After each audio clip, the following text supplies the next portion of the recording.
Good everyone, and welcome back to Not in My Lifetime channel for another podcast, episode 30. We have made it to episode 30. I don't know if we've done that. I don't know how we've actually managed to get this long doing this show, but yeah, we're still here, doing content and having a laugh as always. But before we get into the madness of the last few days, as well as last week or so, how you both doing? I'm all right, mate. You okay? Good, mate. Good. I mean, I've been down your neck of the woods today. You were, yeah, you were. Salisbury. I mean, I'm not there anyway. But about 10, what is it? About 40 miles away, ish. About half an hour or so away from me. Yeah. But like, it's all right, Sol. It's all right. But apart from that, not much else. Apart from that, it's good food there. You want pubs and that. I quite liked it. I got to walk through the city centre for about 20 minutes, and then I had to get the train back. But it was all right. I recommend taking Kerrisdale. Yeah.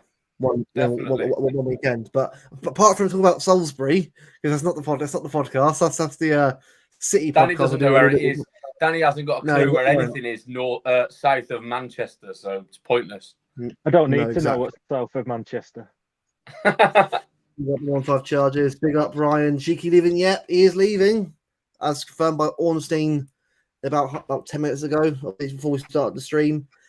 I'll be honest with you, when I saw that, I wasn't really surprised, but then I thought it's kind of like end of an era, but we all kind of knew at some point it's going to happen at some point. It's not like a major shock as a system that is going to happen. He's 60 years old. It's frustrating, but at some point we've got to move on with the times. Yeah, it is football. It always keeps moving. It stops. Change is inevitable. You have to move on eventually. Nothing lasts forever. It is the end of an era, but it's the start of a new one. Exactly that. Can't really say anything more, can I? He says like he's leaving, but so go on, mate. No, crack on, mate. Carry on. That was my fault. I jumped over you. That's right. And it just says here, like he's leaving, but at least he's not overstaying it. He knew when to call it quits. He will now be well remembered for important. Exactly. So he's not staying around for the sake of it. And to be honest with you, he stayed longer, wouldn't mind anyway. But in a way, he kind of knows his own time anyway, and that's fair enough. Mm-hmm. But I think what we've got to do as a fan base is not react to something that, oh no, it means one thing. The thing is, we have no idea ourselves what's going on with these bloody charges. I'm not going to mention any more apart from that. But it's not if you don't read actually what Ornstein says, it's not to do that at all. It's actually was planned. Well, originally it meant to leave it. Was it about 5 years ago? Apparently, yeah. So it looks like this has been in the plan for some time. Exactly. So this wasn't to do with charges at all. So people need to get out of their heads. Like it's not to do that at all. It's something completely different. I don't think it could be. I think it could be Lindsay Pep's departure, but I think we've got to remember with that one is it's still up in that one. The thing is, right?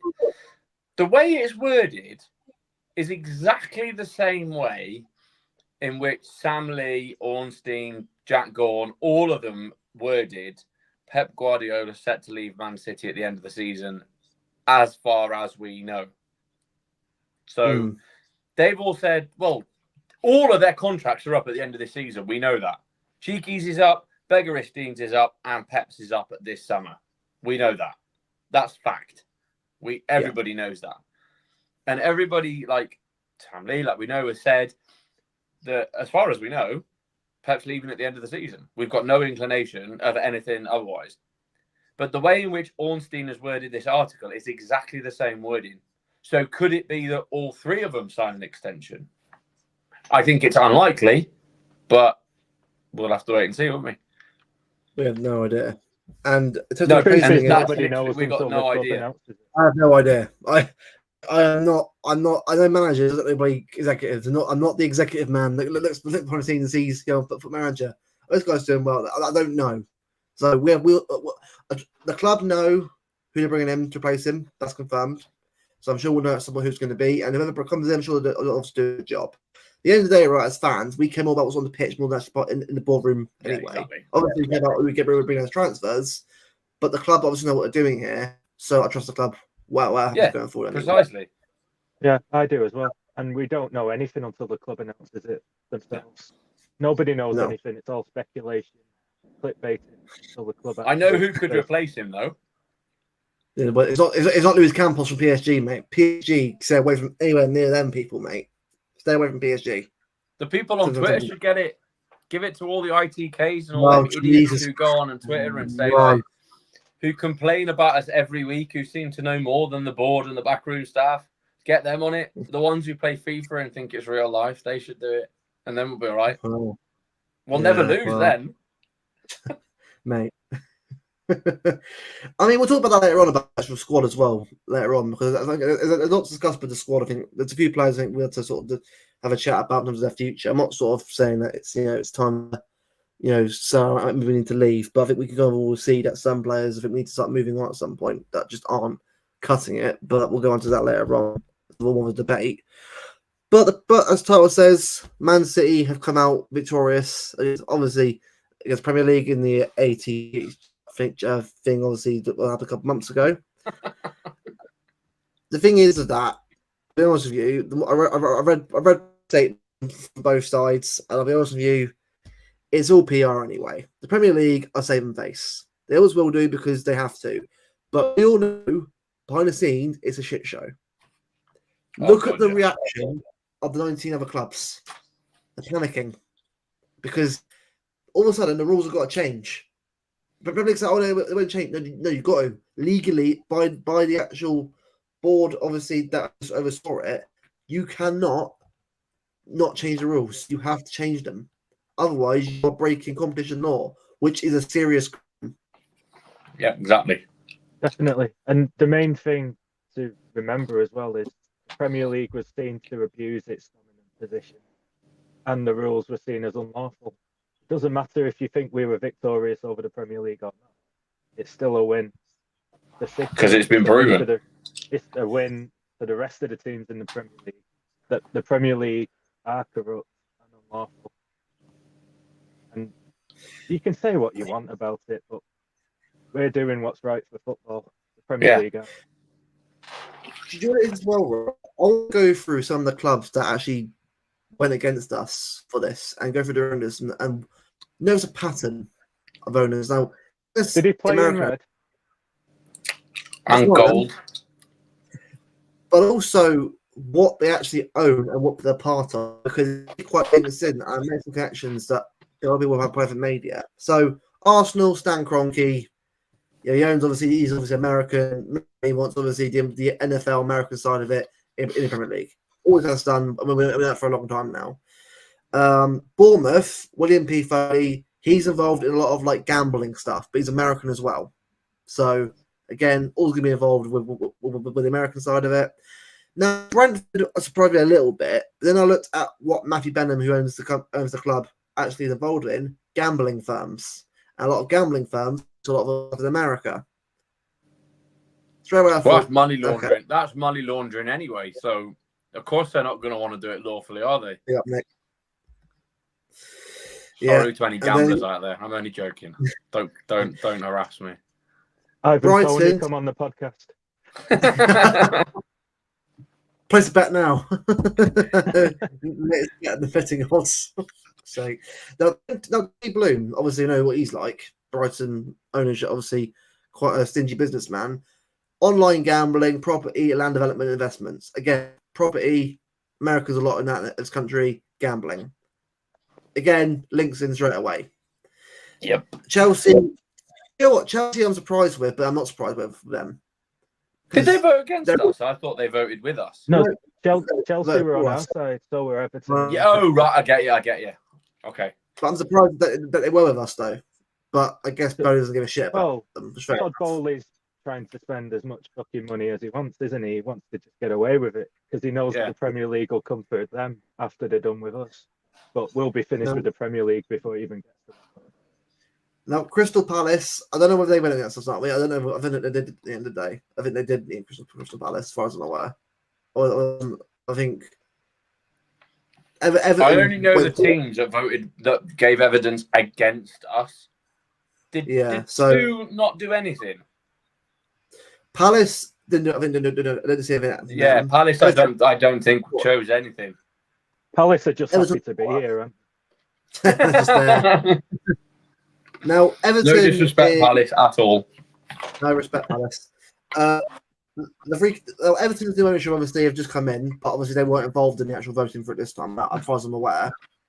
But Nope. I imagine Everton was the way. Ipswich just joined the league, so they weren't involved anyway. Leicester were for us, which isn't probably at all. Leicester was of whatever. Yeah, but I get Leicester being it because Leicester and Newcastle are in the same. Well, and Forest, they're in the same position. They've got all that money, yet they're not allowed to spend it on the football club. What is the point in your owner having money if you can't spend it and you can't get lucrative deals? There's no point whatsoever. It's like it's like us three setting up a business and then not being allowed to spend money on it. Yeah. The business is only going to go in one direction. If you can't invest in something you own, you're only going in one direction. Look at Everton, because they're not allowed to invest. Newcastle are the same. Newcastle stagnated last season and didn't. Did they? No, was it fourth? No, yeah. Last season before last, they got top four, didn't they? They didn't last season because they're not allowed to reinvest the money they made. Villa are in the same position now. Can't reinvest the money that they would have earned from finishing in Champions League. And they had to sell their bet. Yeah. I mean, Villa are still a class side. Sorry, not sorry. I don't like Villa, but they are still a very, very good side. Oh, brilliant. Yeah. Despite selling their best players. You don't beat Bayern Munich if you're not a class team. Yeah, they had to sell their best players because you can't make these rules are there to fit the teams that play in red. Well, not anymore. Douglas Louise, because you don't still of Louise. Obviously, they're selling because of the rules. It is what these rules ruin the league. They make it worse. Unlawful. Yeah, the Premier League wants the best players in the world to play in the league, but if they play for anyone outside of the top four or the red teams, they don't want you to have the best players because it's a threat to the bigger team. Yeah, because the red teams are the ones that bring the most money. Well, used to bring the most money. Used to. They're irrelevant now. Oh, yeah, they hate it. That's why it's such a thing about City cheating, because that's the only way they can stop us, because they're too shit enough to stop us on the pitch. No, it's funny the way you say it, but you're absolutely right. Like they literally say, "Oh, we can't stop them, so they must be doing something. They must be cheating." No, we're literally doing things properly. So we're investing money. You're not. Obviously, football is about money, and if you want to be successful, you've got to spend money. I mean, it's not about spending money; it's about how you spend it. Exactly. And we've been spending it perfectly. Like what Caldoon said, he said we're not being used as a distraction for other clubs being run incorrectly. Yeah. Because we're being run properly doesn't mean we're doing it dodgy. It just means we're doing it properly. Yeah. We're not like certain other teams who are millions of pounds in debt, or getting millions of pounds in loans and actually breaking the rules themselves. Yeah. Exactly. Arsenal have borrowed 250 million in loans. 200 million in interest-free loans. Yeah, that's breaking the legal rules. So yeah, I mean, it was legal when they did it because it was in the rule book. However, it has always been unlawful. Yeah. Just because something is in the rule book as legal at the time doesn't mean it is necessarily legal. I mean, at some point, you could be racist in a film in the 1980s. It was still illegal to be racist. Yeah.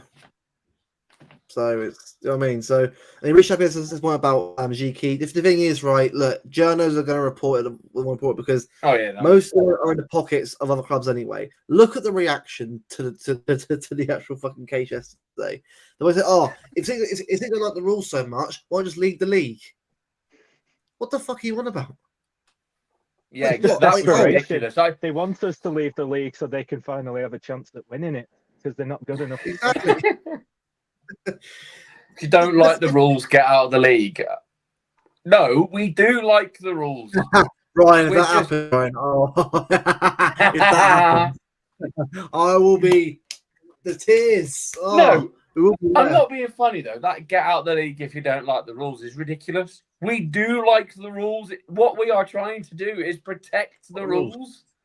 No, We we're are not even literally protect trying them. to We're make it trying better. to make it better for the teams lower. Yeah. To give them more of a chance of sustainability and having a chance at winning something. Every club should have the chance to win. I said before the stream though as well that I'm not against the PSR rules. No, I think they're good. I don't think anyone is. The problem is the Premier League acted unlawfully because they didn't want Newcastle getting the money in. No, not them. The other clubs didn't want it in there because Newcastle had all the stuff that they were going to get in. They'd be up there. I'm not saying it'd be us right now, but it actually would be far off us. They're actually getting better and better each season. And this is why Newcastle fans are on our side because they have enough of it. They want to get better. So do Villa. So do other teams around there. Brighton are Brighton, but I doubt they will anyway. But some teams want to get investment and more. Everton will want to do it as well at some point in the future. They want to get better and compete with the other teams for Europe and also other trophies. But the problem is these rules, at the current state of them right now, limit other teams and benefit the other clubs, which isn't fair at all. I want everyone. I want it. I want other teams to get in there so we actually get better ourselves.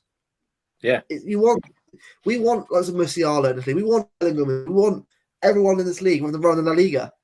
This is what we want to do. If we want to do that, we have rules obviously in place. But you've got to have some rules that are fair for everyone. Yeah, exactly. Not rules. We all know why they were brought in. They were brought in to stop us and protect United, Liverpool, and Arsenal. Yeah, and it didn't work. So now they're just clutching at straws and breaking the rules themselves, trying to bring City down. The thing is with rules, though, there's always going to be loopholes. Always. If anyone's good at breaking rules and finding loopholes, it's American prison. Yeah. And they just never going to own the three red teams. You're never going to not have them. You're always going to have. You're never going to plug every single gap, ever. You can't. When you plug one gap, you unplug another. And it's a circle that's going to go on and on and on and on. Yeah. And it'll become impossible and it'll become unsustainable. So you've always got to have loopholes. But it's the way you act on those. You've got to either have some kind of buffer. So the buffer in the instance of financial fair play, for example, is what is it? You can lose 120 million over 2 years or whatever it is. That's your buffer. That's your loophole. That's your buffer. But Ryan here says it here perfectly. Like, it is true. Problem is, Southampton, Ipswich, and Leicester right now, right? Southampton are doing shit. Ipswich doing okay. Leicester are doing decently better than the other two. Their three should be able to come up here, spend some more money than they want to spend money on, actually get their teams better and compete. Now, Forest went mental a couple of years ago, didn't they? But a whole 2 different squads. And I'm like, that's a bit different. Like, you can't really do that. Well, you can if you want to, but why shouldn't they be allowed to do that? No, exactly. I'm not saying I shouldn't do it, but I don't. Like, I'm with you. Like, I think PSR has got to have. You've got to have rules in place. You've got to. Otherwise, it just becomes a free for all. It becomes ridiculous. But the rules at the moment aren't fit for purpose, for anything, for associated party transactions, for profit and sustainability, for financial fair play, for the lot. They're not fit for purpose. But on the other side to that, why shouldn't Forest be able to spend whatever money they want? If they've got it, if they've earned the right to spend that money by earning 300 million or whatever it is for winning the playoffs, why can't they spend it? Why can't Leicester spend the 400 million they get for winning the championship? Why can't they? Why can't we spend what did we win? Like 900 million or something mad in prize money when we won the treble. Like the highest ever prize money won by one club in one season. Yeah, whatever it was, it probably wasn't anywhere near 900, but whatever it was the highest ever. We've earned that money by winning trophies. Why can't we spend it? Like, I would say the same if it was Liverpool, if it was Arsenal, if it was United. If you've earned that money, if you've won trophies and you've earned the right to that prize money, why can't you spend it? Why can't you invest it back in the team? Well, I don't get why they're trying to stop people doing that. Why stop Villa, who did so well to get, and Newcastle, who did so well to get top 4? They've earned that money for finishing that high up in the league. They can't spend it.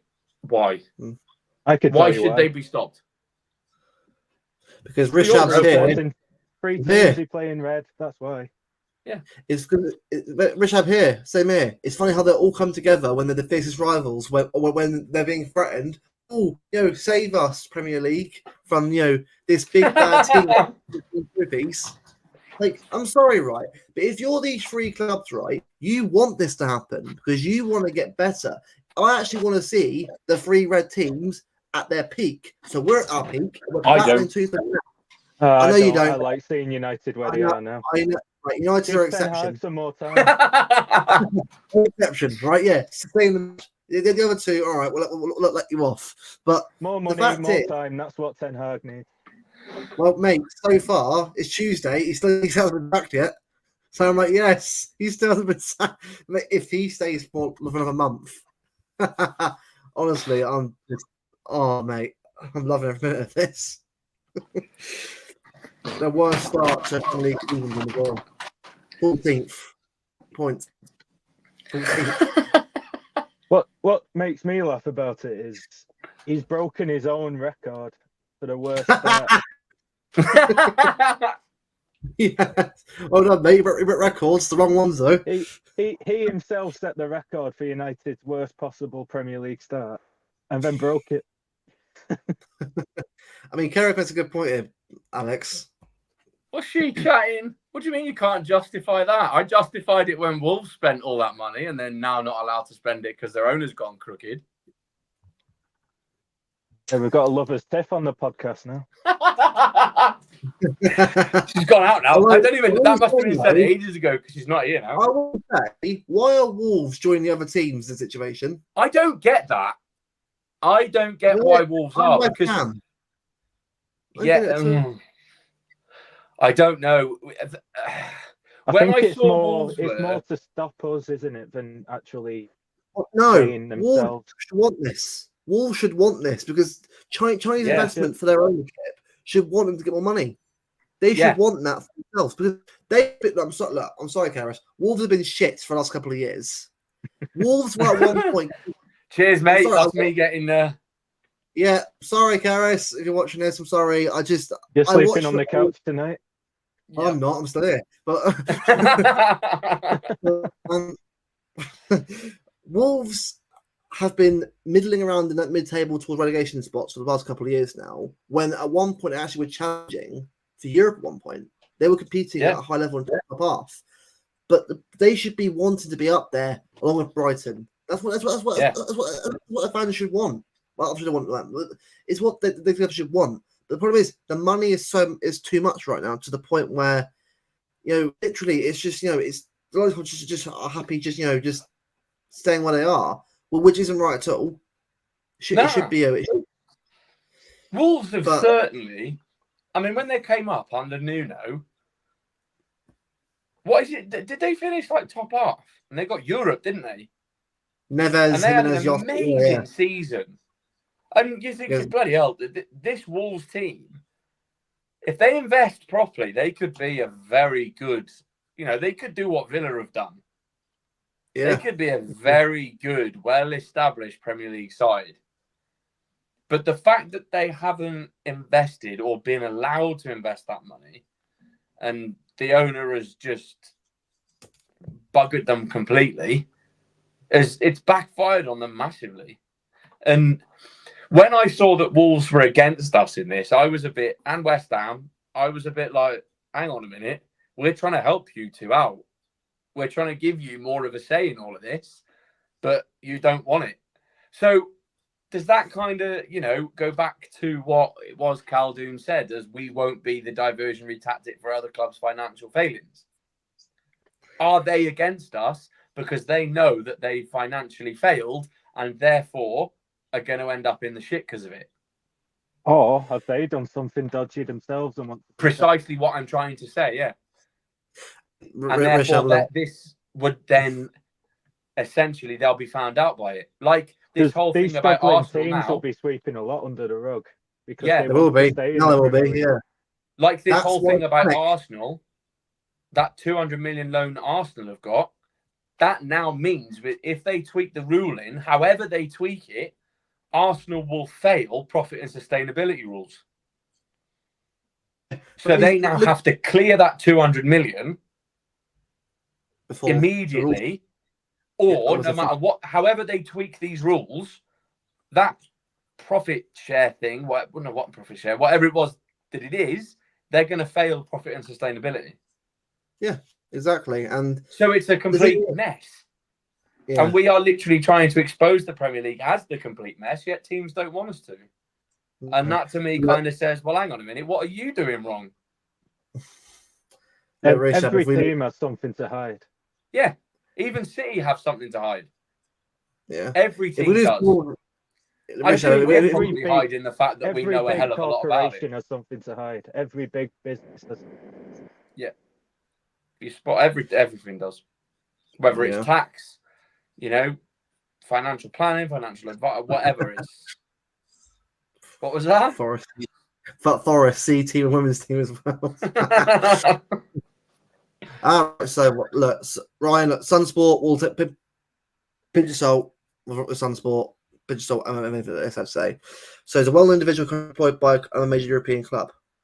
Okay. Everything's a pinch of salt until it's confirmed.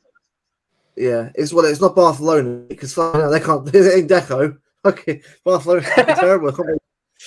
It's not Madrid. Can Barcelona pay us back for Ferran first before we take it? Yeah, pay us that first. Then you have. Yeah, but they won't know. They're broke apparently. They're selling assets off. So everyone's trying to afford you.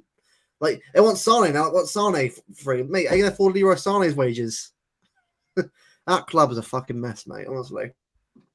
I tell you, no, the thing is, they could very easily make money if they just sell Yamal. How much did they get for him? No, in Barcelona, they've got about a 600 million clause or something. Yeah, I think he's talking. It's crazy. That's what they gave to Ansu Fati, isn't it? Then they just loaned into Brighton. No, it was a billion pound release clause. Well, just a stupidly high release clause that nobody will pay, and then they don't reach the potential to be worth. That's only because in Spain you have to have a release clause, don't you? It's part of the but it's part of the Spanish rules and regulations. They have to have every single player has to have a release clause. So it's like Real Madrid's made Mbappe's like almost $1 billion. It's purely because they have to do it. The thing is, it shouldn't be in the first place. That's too high for release clause. There should be a cap on it. Obviously, it should be at market value. If you can't just go, Mbappe's £100 million. We'll go, all right, we'll pay that then. We'll pay that release clause. Just make this. So it has to be a fair value of the player. Yeah. Obviously. I think $1 billion is like, really? If you're paying $1 billion for a player anyway, you're a fucking moron. The whole club's going to fix it. The whole club's done at that point. Well, hang on a minute. If you're paying $1 billion for a player, in the case of most of the top-end Premier League teams, so with the exception of probably not so much now, but United, City, Chelsea, Liverpool, and Arsenal, you're probably talking an average of $3 billion in value, 3 to 5 billion in value, if you were to buy the club. So if you were to spend $1 billion on a player, we're probably the highest value club now, aren't we? So let's say we're valued at 6 billion. If you were to buy Yamal at 1 billion, you rate Lamine Yamal, who is 16 years old, at 1/6 that you value the entire football club. That's the way to look at it. It's mad. I'm just clarifying our value right now. We are apparently for May this year $5.1 billion right now. So 4.5 billion quid. But we're fifth in the world though in terms of valuations. Liverpool are worth more than us, but because Liverpool. And that's I get that. And it wouldn't surprise me if United were as well. Third's Barcelona. Again, Barcelona. Second is United, 6.55 billion. And Real Madrid, number 1, 7.6 billion. So we're actually not far off them. We're getting close to that. Again, got to remember, we're dealing with like people who have been there for like generations more than we have. So when you look at that in that regard, it makes a lot of sense. Keris. Sorry, Alex. Yeah, that though, she's right. It's right, and it does. As an outsider looking in at these clubs, like it is sad to see, because Wolves, I don't think they will. I'm just going to say it before I say anything. I genuinely don't think they will. I think there's 3 worse teams, but Wolves could realistically could go down, and that's because of lack of investment. That's not the players' fault, because you look at the players they've got; they're not that bad. They're not. No. They're not an awful. And I get the manager's not like world renowned. He's not like out of this world incredible manager. But some of the players they've got are Premier League footballers. They are mid-table Premier League players in terms of quality. But they could genuinely go down, and that's because of lack of investment, because they haven't got the squad depth to compete at all. Look at their defence this season. It's a shambles. And it's a shambles because once one of them gets injured, they're screwed. Which was to give us your man, Yeah, mate. I'm following that. Make it part of the deal. Change the deal. Did I dream? Are people taking the piss when they say this? But was Gundogan anything to do with the deal? No. No, it was just a free transfer. Okay, fair enough. I mean, I've read it somewhere, but I reckon they were taking the mick. I think it is subjective, but I think it needs to be realistic. It can't just be like just $1 billion for the sake of it, because I think that's like just because in a PSG did that anyway. They know. Look at the Neymar transfer. That was mad at the time. That was crazy, but that transfer literally raised prices up at double, triple. Pogba as well, going back to United. Yeah, Pogba as well. Coutinho, Gareth Bale, Ronaldo. Dembele. Yeah. Oh, mate, Griezmann, Dembele, Coutinho. That Barcelona era of transfers, all flops. One of the worst Barcelona. That was mad about Griezmann. How a player like him managed to flop at Barcelona is utterly ridiculous. I know, right? That's mad, that is. But yeah, I get that about it being subjective. It is. There's no 2 ways about it. It is. I mean, you look at so you're talking of release clauses. I mean, it has got to be fair. I mean, in reality, it's a lot of money, but 100 million for Jack Grealish was fair at the time, because he was Villa's best player. He was Villa's captain. He's one of the faces of England national team. He's a winger. He scores goals. So he's a face of football. So in reality, you'd expect it to be a really high, release clause. Erling Haaland now is the same. One of the world's best players. His release clause can expect it to be at least 200, 250 million. Easily. Yeah. Rodri, the same. But then I was listening to a podcast a couple of weeks ago, and they're on about so what happens if Rodri does want to leave when Pep goes? And someone said, well, City will put what they feel is a fair value on him and say, if you're not going for less than that. And then they said it'd probably be around the 100 million mark. Now, you might think 100 million for Rodri, you're like, whoa, that's way too low for a player like him. But he's 29, so 28, 29, so he's at the peak now. And injury as well. He's got this injury. He's not going to get better in terms of his play style, because he's already at the peak technically. I mean, I know players can go on to 35, 36 now and still be that good when they're 33, 34. Look at De Bruyne and get it. I'm not saying that. But you would put 100 million on him, and that would then be like, he'd be then, okay, fair enough. You're not going to let me go easily. You rate me very highly. I get it. And then if a club would come in and say, we'll give you 100 million for him, and he really wanted to go, you wouldn't stand in his way because you'd be stupid. So that's why I think it's subjective, because you can fluctuate the market so much. But release clauses are a bit iffy anyway, because there's so many. Like the one behind Jack Grealish was, it's 100 million if it's a team from the top 4. Otherwise, it's 500 million. Well, that's daft. So basically, at that point, United had finished top 4, City had finished top 4. Was it Liverpool, City, Liverpool, United, and Tottenham? I think got top 4 that season, was it? Could be wrong, but yeah. So that leaves those 4 are the only teams that could have bought Grealish for 100 million. Everyone else would have had to pay 500 million. So basically, it wipes out the entire competition. Yeah. So that's what you've got to kind of remove in the subjectivity of it. Anyway, I mean, this question here as well is interesting because look, at some point as fans, we've got to accept that at some point Pep won't be here. It's going to happen at some point, whether we like it or not. Like, obviously, I think he'll sign 2 more years. I'm going to do 2 more. Hopefully 2 more years, and then after that, I think it's done. I can't see it any longer than that. For being real, obviously, I like it to be, but we've got to be realistic of football. At some point, we say to him, "I'm done. I can't for that." He's a man. No matter how much you love a job, being there for that long is a long time for anyone. Yeah. At some point, at some point. Now, I think for me, what I would say is, am I worried about it? No, because I trust the club to find a new way forward. I think we also remember if this lull is what it is, there's going to be a lull.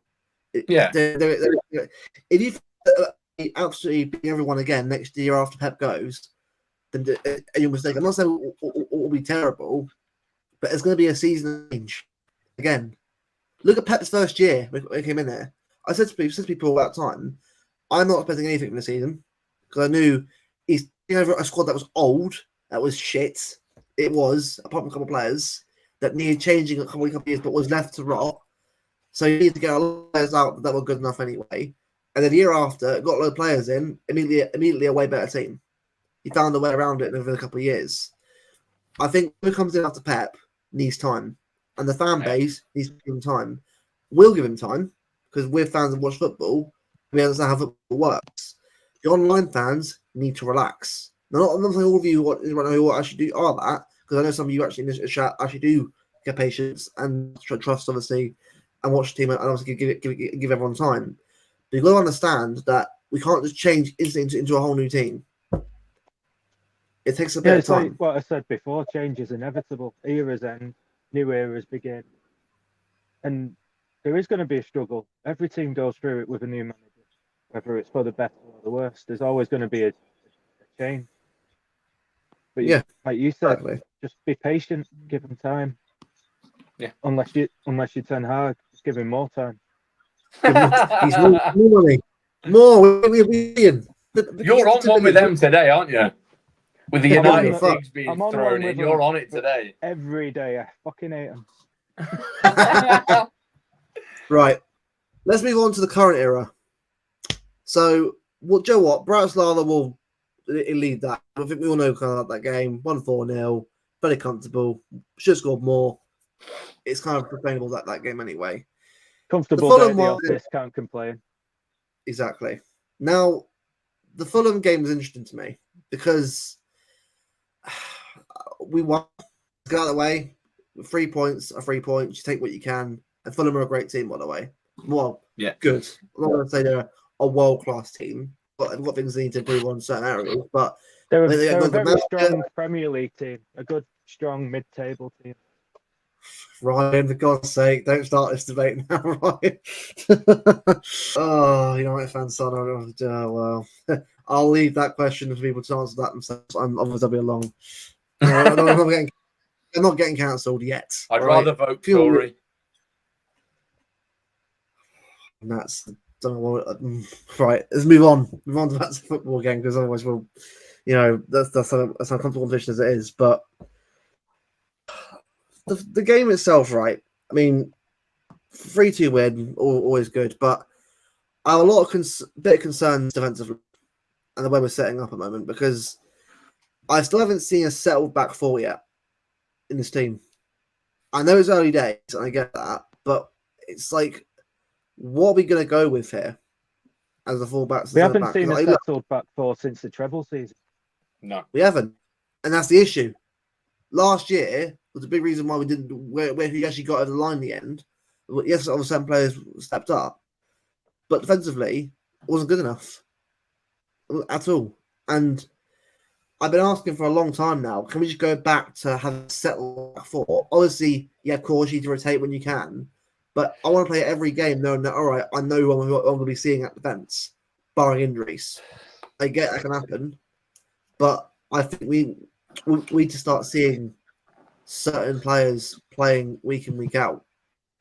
I think dropping and changing them, it can't be good. There's too much rotation. It's not good for anyone. You need to play with the same players around you every game, so you're comfortable. You know what the other one's going to do. You know where to be. Yeah. If you're playing with a different set of players around you every game, it's going to be difficult. Yeah. It'll be the same as for anybody at work. If you don't work with the same people, it's going to be a change of everything. Yeah. The whole setup changes because every player brings a different quality. So, and I don't think it, as good as he is, I don't think it helps when you've got a centre-back playing left-back. I think at some that point helps anybody. We've got to start looking at fullbacks again. We haven't had a decent fullback since Gail Clichy. Left back anyway. Right back, we've had Walker for a good number of years, but I think he's starting to fade a little bit. Right back, I haven't had a. Sorry, I didn't mean fullback generally. I meant left back. It was left back. Yeah, I saw that. Yeah, I meant we haven't had a good left back since Gail Clichy. Or Kolarov, depending on your opinion of Kolarov. I liked Kolarov. At least Kolarov was an actual left back. As an attacking left back, yeah, he was brilliant. If we'd have had as a defensive left back, Kolarov was questionable. But when he was played at centre back, he was actually quite good at defending. I think if you could have had a cross, a hybrid of Clichy and Kolarov, you'd have had a perfect left back. Clichy Rov. Perfect left back. Yeah, Clichy Rov. My dad used to say that's what we need. Oh, or a right. Gail Kolarov. No, that's not what he said. He used to say left we back, needed a Gail Kolarov. Gail Kolarov. A French Serbian. Serbian. No, look. Left back for me is one area that we genuinely need. Because Ake Vardio, look, there's centre backs playing left back. Let's take the piss here. We need a left back. We need a long term player at that position. And I think Wilson Esperand is that player. He just let's be honest here. He should be gone by now. I'm not saying he's a bad player. He's either a backup left back or that's it.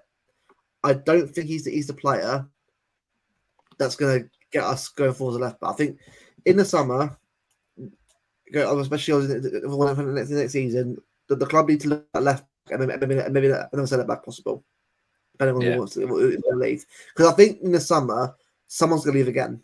Maybe 2 or 3 going to leave. Yeah, I think Walker's going to leave next time. Yeah. Walker's out in the summer, so right back. So I've got Rico. Right I think there'll be some big changes in the summer. Next summer's the one for me. I mean, Issa Kabora. Look, the thing is, Issa Kabora, right? I'll be perfectly real, right? He's not a bad player, but is he really the quality that we need? Where is he now? He's on loan at PSV. Yes, he is. Yeah. I just don't think I think we need quality.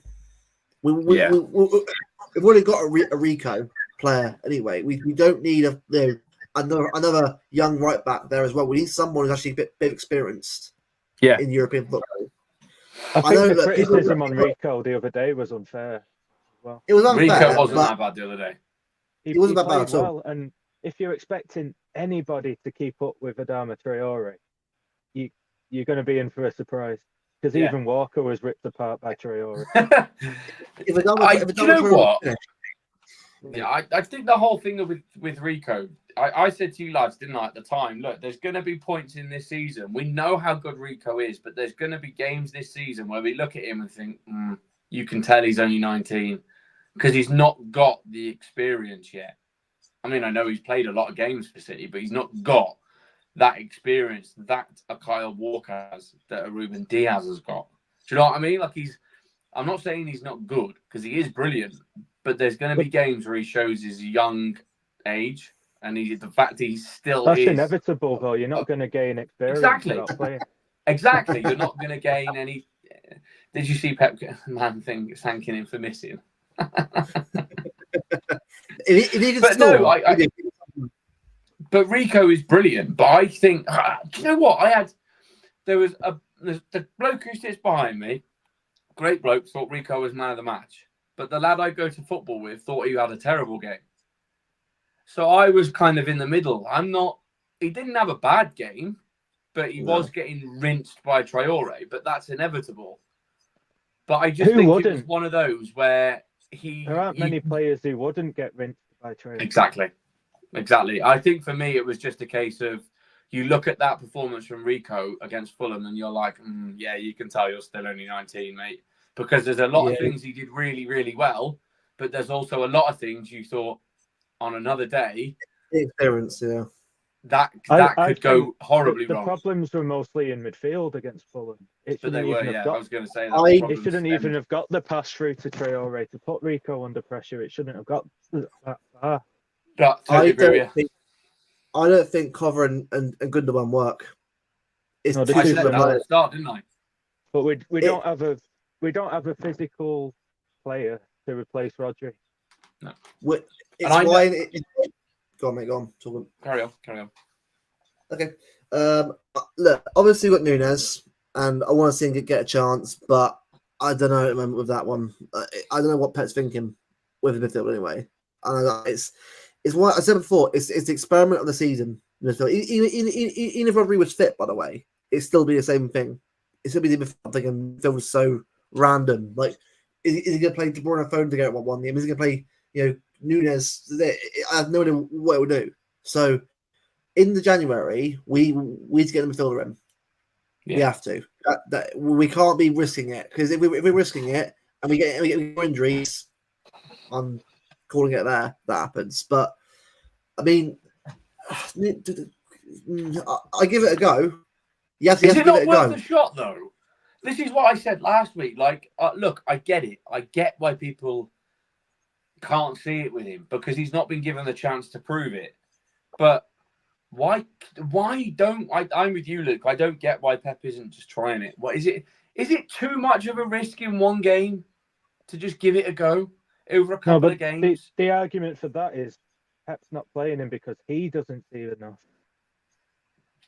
This is where he gets iffy, though, isn't it? Why would he play a player who's not doing enough to earn a place?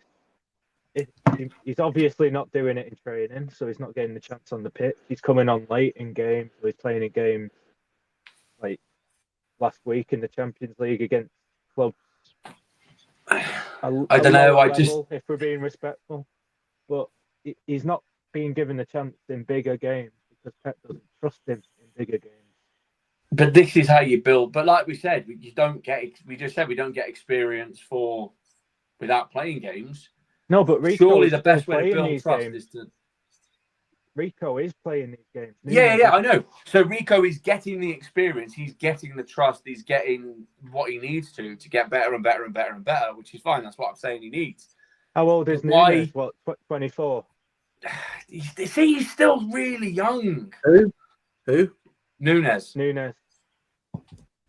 I don't think he's much older than that. Maybe 26 at max. I think he's around 24, 25. I think. He's 26.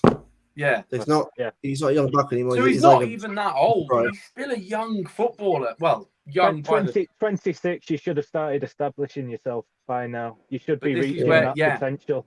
If you're not even getting a place in the starting 11 in the Premier League, I think Pep's just got to give him a chance. He's got to try it. Well, look, with the fact we haven't got Rodri, it's surely worth the risk. He's not that level of player. He's not a physical defensive player, is he? He's not a Rodri replacement. Yeah, but Gundogan's not the level he was 12 months ago. 18 months ago. Gundogan's another topic. He's not really performed this season. I think this summer, right? I think the club last 2 years, the club have been in two minds about that midfield. Let's be honest, it was Bellingham and Bruno Guimaraes the last couple of years. Yeah. We've been kicking them in our own. Bekessa, we've been very much about what we need. Yeah. Too much thinking about and actually getting in there, getting it done. I'm not saying I know anything about money in football, but if you want players of quality, rather than risking it or just going for whatever you can, you have to take a risk. Yeah, exactly. Would you really say either of those three would make a difference in that midfield? No. Bruno would have. Bekessa's not really performing. Bruno's not really performing. Not Bekessa. Bruno would have been more behind. Eric Garcia has more goals and assists than Bellingham this season. I think Bellingham would have done well. Bellingham would have done well. Bring back Eric Garcia. He'll do a better job. Because Bellingham would have been given the chance because of who he is. So the gap, the level that you need to be at is absolutely huge. And this, Ryan, I want to agree with you, mate. But Gundogan can do no wrong anyway. There's nothing Gundogan could. He could score 40 own goals this season, and City fans are still going to love him because he's our absolutely. Alex. Yeah, our better player. It doesn't matter. We're going to love him anyway. But I can't see him shining anymore because of his age. And I'm not saying he's a bad player because he's not. It's rumoured that he came back because he's going to get a coaching position. Yeah, it's fine. Which I totally get.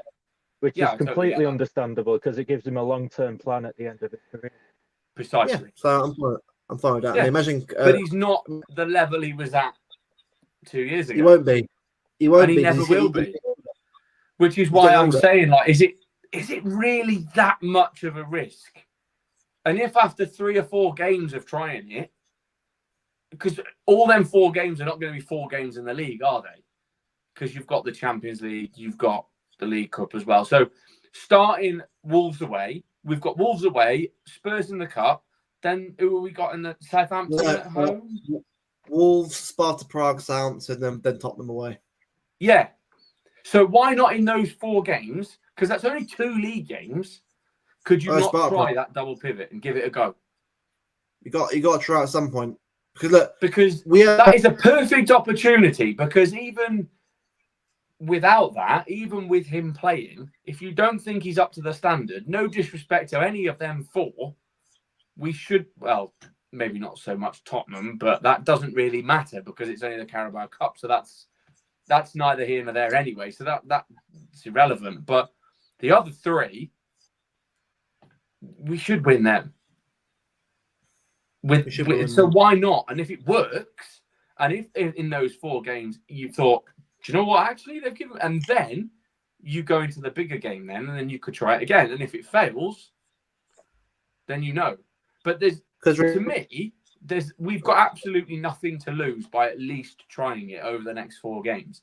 I know Pep won't because he's arrogant, and he's not going to listen to another Baldy, is he? But I just Baldy's unite. To me, I just think there's nothing to lose. Like the next 4 games are winnable. There's no 2 ways about it. And he's going to rotate anyway because it's Tottenham and Sparta Prague. You know, that we should beat Sparta Prague anyway. Is that at home? It is, isn't it? So it is at home, yeah. Yeah. Look, the next few games after this international break, we should be winning most of them, all of them. We should be. The standard of this team, we should win them all. Because look, exactly. Our next tough game really. Brighton away is tough. It is. Yeah. And Tottenham at home as well. That'll be a tough one. Yeah. But Tottenham at home, Tottenham are playing right now. I know it's City and they're raised their game, but they still can't defend it anyway right now anyway. We should be at Tottenham Cup as well. I know last week we drew 3-3, but if we're not being stupid, actually just a normal, it should be fine.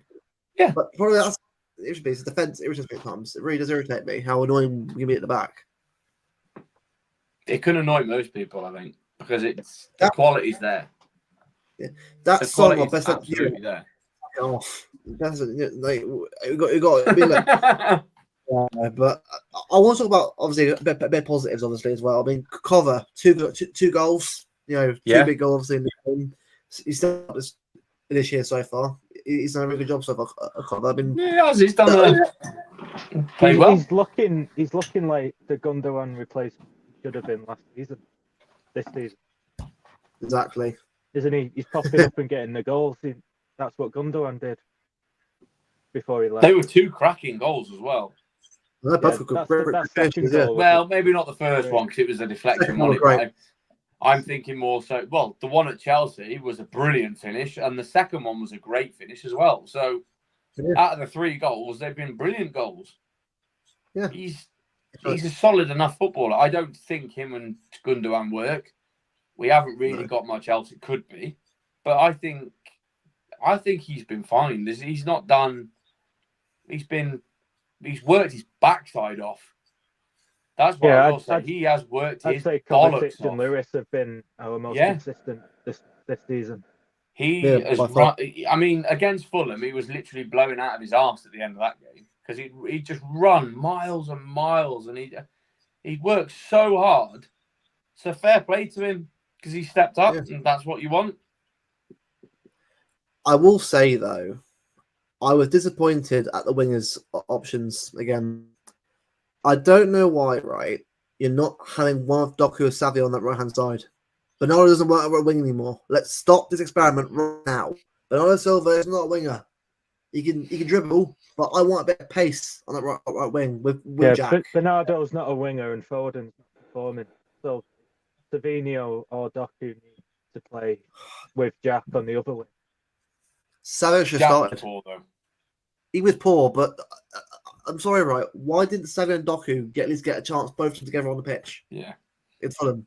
Because I said, look, I'm saying both of I think I've had glimpses of obviously the goal that Doku obviously scored was brilliant, great goal, as well. Both I think are in good form, literally right now themselves anyway. They're both playing themselves into a good amount of form, and I think we need at least one of them on the pitch every game, at least one, because without that pace, like Newcastle away, I lost Bernardo, right? But he's not a winger. We've done this like 2 or 3 times now. He just doesn't suit the wing anymore. He has pace for it. He's not quick enough to be a winger. I think Jack, he is. He just uses it in a different way. But he's a midfielder player. When he's dribbling and he's running at people and he's chasing people down. Oh yeah, he is then. Quick. Yeah, but he's obviously not like Doku or Walker quick, but he is quick. That's what I mean, Ryan. Like, I wish he got some minutes. Like Savinho for me. You know what? I think Fulham played quite well though. I think Fulham are the reason that Jack had a poor game. Yeah, I honestly do. I think they stopped him from being able to do what he normally does. Which is why Savage should come on. I can't think who their fullback was marking him now off the top of my head, but I thought he had a really good game. I thought he was who? Is it Castagna who played, or was it someone else? Yes, I thought Castagna was that was it. I thought he was their best player. Castagna came on late in the second half. Castagna did. Yeah, he came on as a sub. Tete was the whoever he replaced, I thought was their man of the match. Tete I thought he had a really player. good game.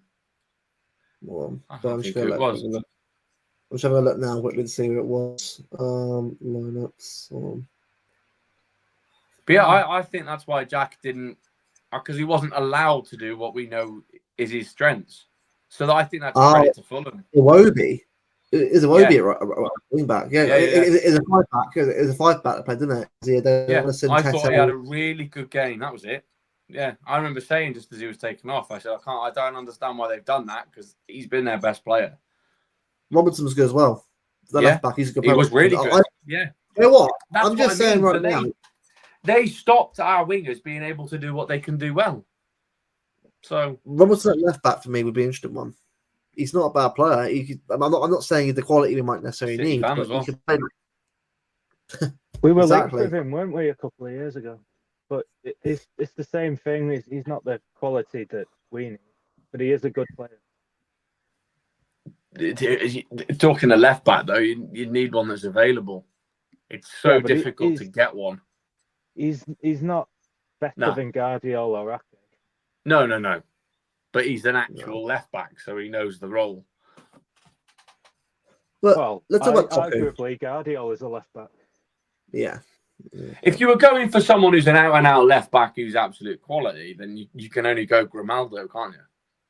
Or Teo Hernandez. Or Teo Hernandez. But you're talking 150 million each. So it's such a tough position. Not for Grimaldo. That's a lot of money for now. I think Grimaldo you get for cheaper than Hernandez. I think Hernandez you'd be asking for £100 million for him at least. But either way, the left back's what we need, definitely. Yeah. I just think like what was it? I was struggling for thought there. I want to go to Doku. Now he came on and immediately was brilliant. I was really pleased with what I saw. Last games, I think he's really sort of like stepped up a little bit more. I think Bratislava probably should have done a lot more. Probably got a few more goals in that game, maybe a couple more assists. But he came on and really made a difference. I've been saying it for a while now. Come on and make an impact. Like put a bit of form together and try and get up because he was gliding through those fullbacks and the goal we got as well. I know the keeper was a bit dodgy, but the way he took that finish. I don't think the keeper can do anything about that. That's right in front of me. And if you watch, I get what you're saying about Leno, because Leno's always been a bit iffy anyway, but he can do nothing about that. Because when Doku hits that ball, Leno is in the right position and it's just gone at the last minute, which is totally flat-footed Leno. He's got no hope. It's just a brilliant finish. If you watch that ball he does start diving in completely the wrong direction, doesn't he? Yeah. He could have left it a millisecond later to start diving. And then diving although at the time, me saying that now, at the time, I did say, perhaps Leno, I said it to you boys as well, didn't I? Maybe Leno could have done better with that. But I think in hindsight, when you watch it again, I don't think Leno's done anything wrong. You can't fault his positioning when he takes the shot on. It's just where the ball moves. And he's hit it so hard. It's like I compared it to the fifth Aguero goal against Leicester.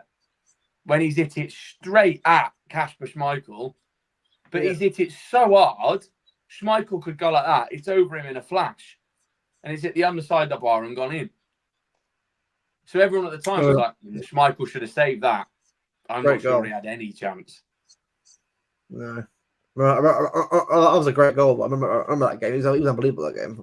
Such a good goal. He scored 5, didn't he? 4. That game, he got 4. 4, but we won by 5, yeah. It was Newcastle he scored 5 against. Yes, it was Newcastle he hit 5. Yeah.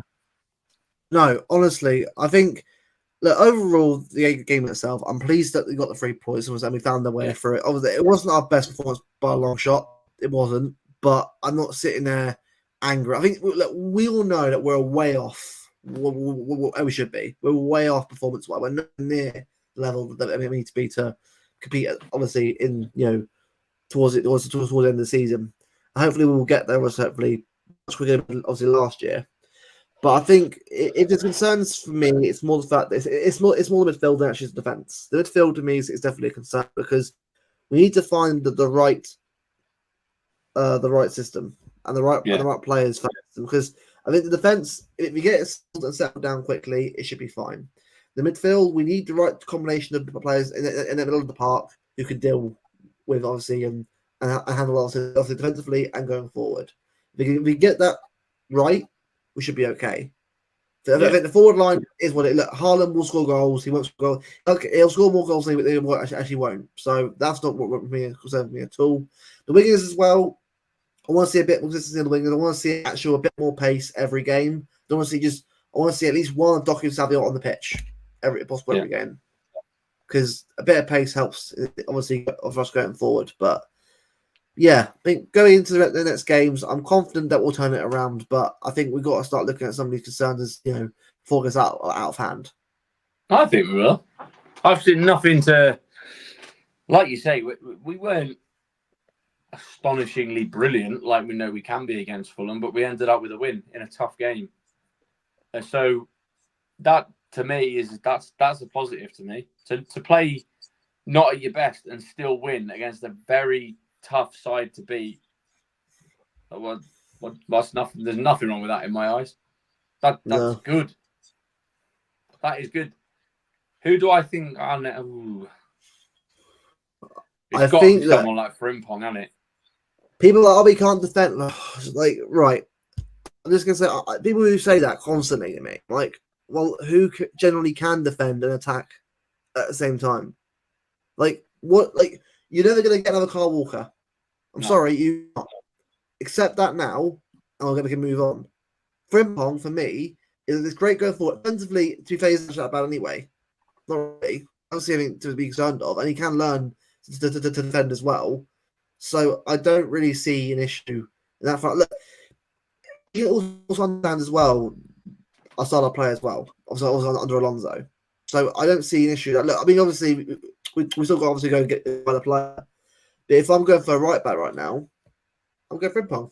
Yeah, I'm not sure. Obviously, it's Kuto, but he ain't playing, is he? I want because of game time for us, so he'll be out for Dortmund anyway. So, yeah, that's probably where I sort of see it. Really, what about you two? He's the obvious choice, isn't he? yeah, and he's played for us as well. Exactly. So I'm pretty sure we've got a buyback clause on him, so it would make sense unless that expired at some point over the last few years. We went Celtic with Leverkusen, so that wouldn't happen anymore. I think we've got. Of course, yeah, I forgot about that. Oh, yeah, there's no release clause. Yeah, there's no release clause, but yeah, but look, I mean, overall, like, I'm happy we've got the win. I'm happy we're at least in a good position, obviously second in the league, the level of Arsenal. Nothing to worry about. It's not about at all, but I think it's more the fact that we've got to look at obviously the midfielders and something we've got to work on, because I want to see different players tried. I want to see Nunes given more of a chance. I want to see a bit more variety rather than the same stagnant. I mean, he continues with covering Gundogan and tries his best. I get you trying your best, but you can't really force it. It's not working right now. It could work. You have to happen in football, but what I'm seeing right now, not for me personally. But yeah, I just I feel good going the rest of the games. I've obviously got the break come up now. I couldn't give a shit about them anyway. None of us could anyway. None of us don't care about Greece and Finland. We're more focused on City. And he's got a break at least this week, which is nice. Before Wolves. That'd be an interesting one. Wolves away, Alex. Don't even get me started on that one, mate. I'm not looking forward to that at all. And I'm sure Karis will be in here. Giving her you just know how that's going to go. You like Wolves haven't won a game all season. Oh, for God, he said it now. He said it's just you had to say it. Yeah, the worst one of the lot. Yeah, someone tweeted it the other day, and I can't think who it was. And the caption was like, "Yeah, we all know how this is going," and it was Wolves fixtures, and everyone was red. And then the next fixture was Wolverhampton Wanderers versus Manchester City. And I was like, oh, no. At least they don't have that Adama anymore. Huh? At least they don't have Adama anymore. They got Hwang Hee-chan now. They got Hwang Hee-chan and Strand Larsen instead. Players and Man City do not mix well because of playing against us. So look, that game we'll obviously preview next week. We'll obviously go through that next week. But yeah, it's been a big off. Karis, don't you dare! Don't you know? No. Hat-trick of own goals. Yes, please. Hat-trick of own goals, then that'll be funny. But then again, last time that they were watch us play Wolves 1-5-1, didn't we? 4. So yeah, that was a fun day, wasn't it? Wang shouldn't have even been on the pitch last time he played us. No, he shouldn't. No, he shouldn't. Oh no! I remember Pep said that. I knew straight away what was happening as soon as he said that. It was obvious that when Hwang would score, but hopefully this time he didn't say that at all. Hopefully we just take it seriously and get the job done. Everything's really difficult. I don't care if it's Southampton, the Wolves, Everton. It's a hard game no matter who it is because it's against City. We've got to pitch the chances away.